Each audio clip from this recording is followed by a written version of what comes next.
कृषि के अंदर रासायनिक उर्वरकों की वजह से कई बीमारियां बढ़ी है, इसलिए किसानों का जो झुकाव है वो आजकल ऑर्गेनिक खेती के ऊपर है। तो ऑर्गेनिक खेती के अंदर कौन से उत्पाद यूज किए जाए, किस तरह के खाद यूज किए जाएंगे, ये बताएंगे हमारे साथ सुल्तान जी रणवा। सुल्तान जी, ऑर्गेनिक जो खेती है उसके अंदर किस तरह के खाद या जो पोषक तत्व हैं वो ऐसे क्या मार्केट के अंदर उपलब्ध है, किस तरह के उत्पाद उपलब्ध हैं, उनके बारे में बताइए। ऑर्गेनिक खेती में जो भी प्रोडक्ट जैसे अभी मार्केट में उपलब्ध हैं, जितने भी प्रोडक्ट आपको केमिकल में मिलते हैं, जैसे नाइट्रोजन है, फास्फोरस है, पोटास है, वो सारे के सारे प्रोडक्ट ऑर्गेनिक रेंज में भी उपलब्ध होते हैं।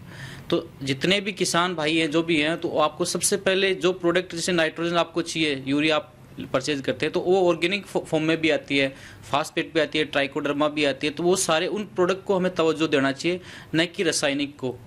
रासायनिक का बहुत ज़्यादा हमें हमारी धरती पे, हमारे स्वास्थ्य पे, हर तरीके से हमें नुकसान होता है।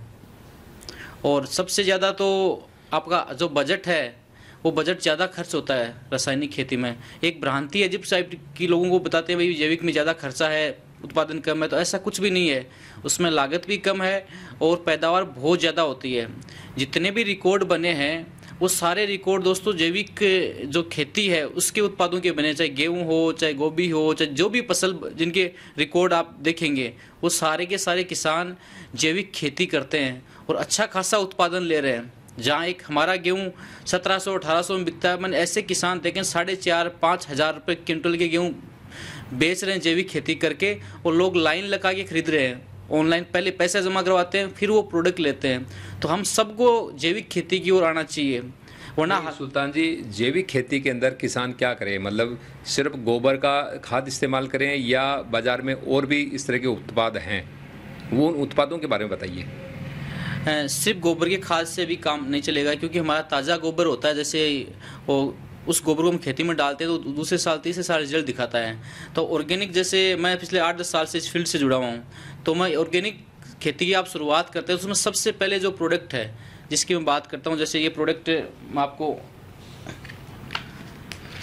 ये जी प्रोम है और ये 10 किलो का जो पैकेट है, इसमें क्या है बेसिक जितने हमारी धरती में अभी क्या हो रहा है कि हम 2-3 प्रोडक्ट पे ही ध्यान देते हैं। नाइट्रोजन डाल दिया, सबसे ज़्यादा यूरिया, हम अंधाधुंध यूरिया डालते हैं, तो पौधा बढ़ता तो बहुत तेज़ी से है, लेकिन उसके अंदर पोषक तत्व, ताकत वो खत्म हो जाती है। लेकिन ये जो बाल्टी आती है इसमें 8-9 टाइप के पोषक तत्व है, तो वो सारे आप डालेंगे तो एक फसल जो होगी वो मजबूत होगी और स्वास्थ्य के लिए बहुत फ़ायदेमंद होगी। तो ये शुरुआत सबसे पहले इससे ही करनी चाहिए। आप शुरुआत करते हैं, चाहे 2 बीघा में करें, 3 बीघा में करें, 4 बीघा में करें, आप डालें, आप गारंटी के साथ कहते हैं रिजल्ट बिल्कुल भी कम नहीं होगा। पिछले मैं 8-10 साल से इस सिस्टम में देख रहा हूँ, कहीं कोई किसी का रिजल्ट नहीं, बहुत शानदार सबका रिजल्ट है। सुल्तान जी, ये जो 10 किलो की जो बाल्टी है, तो ये कितने मतलब क्षेत्रफल के अंदर काफ़ी सफिशेंट है? ये एक एकड़ के हिसाब से आती है। इसमें हम जो गोबर की खाद है वो भी मिला सकते हैं, और गोबर की खाद को मिला के इसमें डालेंगे तो आप 2.5 बीघा, 3 बीघा, 4 बीघा तो आराम से इजीली डाल सकते हैं। बहुत बढ़िया। 1 एकड़ का है तो मतलब ये 4.5 बीघा के लिए तो हो ही गई जी, है ना। 4.5 बीघा के अंदर ये इसको छिड़काव किया जा सकता है जी। दूसरा ये बताइए, इसकी कीमत क्या है? कीमत जैसे मार्केट में आप देखेंगे तो हर प्रोडक्ट की कीमत 50% से भी ज़्यादा महंगी दिखाते हैं, लेकिन इसमें हमारा चेंज होता रहता है। जैसे MRP तो हमारी 780 रुपये आती है, लेकिन किसानों के लिए स्पेशल ऑफर है। ये प्रोडक्ट हमारे मार्केट में नहीं मिलता है, हम स्पेशल किसानों के लिए स्पेशल छूट दे के रखते हैं कि किसानों को ये कभी 500, कभी 450, कभी 550 सीजन के हिसाब से हमारे लगातार ऑफर आते रहते हैं। तो एक फिक्स रेट में नहीं बोल सकता कि आज के दिन की ये रेट है। जैसे आज के दिन की रेट 412 रुपये है। अच्छा। लेकिन ये ऑफर चेंज होता रहता कंपनी। तो ये जैसे मान लीजिए ये 400 रुपये का जो खाद है और ये 1 एकड़ के अंदर लग जाता है, तो इससे फसल को क्या क्या फ़ायदा है? फसल में एक तो आपको जितना आपको एक्स्ट्रा जैसे यूरिया डालते हैं और टाइप का आप जहर डालते हैं, उसको डालने की आपको बिल्कुल भी जरूरत नहीं पड़ेगी। ना आपको DAP की जरूरत पड़ती है, ना यूरिया की जरूरत पड़ती है, और इसको भी आप गोबर में मिला के डालें। हर साल ये आपको कम डालना पड़ेगा। जैसे एक बार आप डाल रहे हैं, आपने अंधाधुंध यूरिया इस्तेमाल कर रखा, तो आपको पहले साल डाल रहे हैं, उसके बाद में आपको 4 बीघा, 5 बीघा, और जैसे आप गोबर में मिला के डालेंगे तो इसका बहुत शानदार रिजल्ट है, और खर्चा हर बार कम ही आएगा, बढ़ेगा नहीं। तो अच्छा, इसके अलावा जैसे ये आपने एक और ये रखा हुआ है, प्रोडक्ट रखा हुआ है, ये तो बेसिक में आ गया। ये है माइकोराइजा।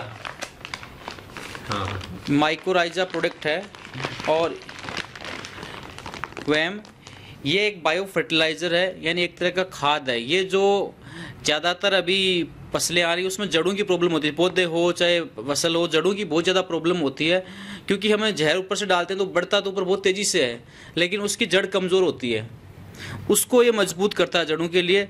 अगर पौधा मान लो 5 इंच से पानी उठा रहा है मान लो, तो उससे 7.5, 8 या 1.5 गुना 2 गुना से वो पोषक तत्व खींचता है, वो पानी खींचता है, और एक जड़ संबंधी कोई भी रोग होती है उसका ये इलाज करता है, उसको एक प्रोटेक्ट करता है, एक पूरा जाल बना लेता है। इसमें ये जैसे 4 किलो का आपका पैकेट है, तो ये 4 किलो कितने बड़े खेत के अंदर मतलब ये प्रयोग होगा? ये भी 1 एकड़ के हिसाब से ही है, यानी जैसे बाल्टी है वैसे ही 1 एकड़ के हिसाब से इसको गोबर की खाद में मिला के, और इसमें गोबर की खाद को मिला दिया, इसको मिला दिया, और एक हमारा प्रोडक्ट आता है एडवांस, जो जिसमें ट्राइकोडर्मा आती है, वो भी जड़ के लिए होता है। तो इसको मिला के हम रात भर ऐसे मिला के थोड़ा पानी डाल के छोड़ देते हैं, उसके बाद में आप अगले दिन सुबह इसको डालते हैं, बहुत शानदार रिजल्ट है। यानी कि हर जहाँ जहाँ ये डला है उसका शानदार रिजल्ट मिले, वहाँ कोई बीमारी की कोई शिकायत नहीं आई। अगर आप पहले ज़्यादातर हम क्या करते हैं, प्रोडक्ट जैसे कोई रोग आ गया, जैसे मूंगफली में जड़ गलन का रोग आ गया, जड़ काली हो रही है, तो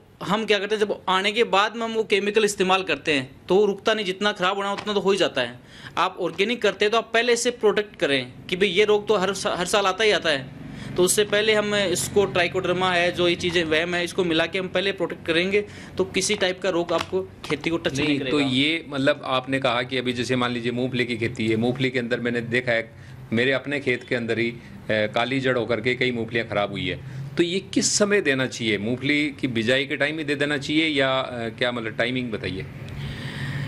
जैसे मूंगफली में बुआई करते हैं तो सबसे पहले हमें बीज उपचार करना चाहिए। जो ट्राइकोडर्मा जो लिक्विड आता है वो उससे भिगो के फिर बीज उपचार करके हम डालेंगे, तो एक तो मूंगफली के बीज का वो प्रोटेक्ट करेगा, तो वहाँ रोग आने का खतरा कम है। और फिर जैसे हमें स्टार्टिंग होती है, जैसे आप पहला हम पानी देते हैं, शुरुआत होती है, स्टार्टिंग में ही इसको यूज़ करेंगे तो उसके बेहतरीन रिजल्ट है, और फिर और किसी खाद की ज़रूरत नहीं पड़ेगी, किसी यूरिया है, DP है या और कोई केमिकल की आपको ज़रूरत नहीं पड़ेगी।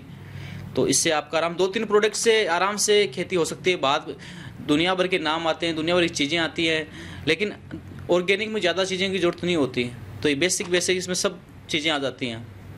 तो ये थे सुल्तान जी रणवा, जिन्होंने ऑर्गेनिक किसानों के लिए ये 2 उत्पादों के बारे में बताया है कि इनका इस्तेमाल करने के बाद में ज़्यादा और कुछ केमिकल्स की आपको कोई ज़रूरत नहीं है, आप ऑर्गेनिक खेती इनके साथ कीजिए। तो जुड़े रहे हमारे साथ, हम फिर ऑर्गेनिक किसी उत्पाद की जानकारी लेकर हाजिर होंगे। धन्यवाद।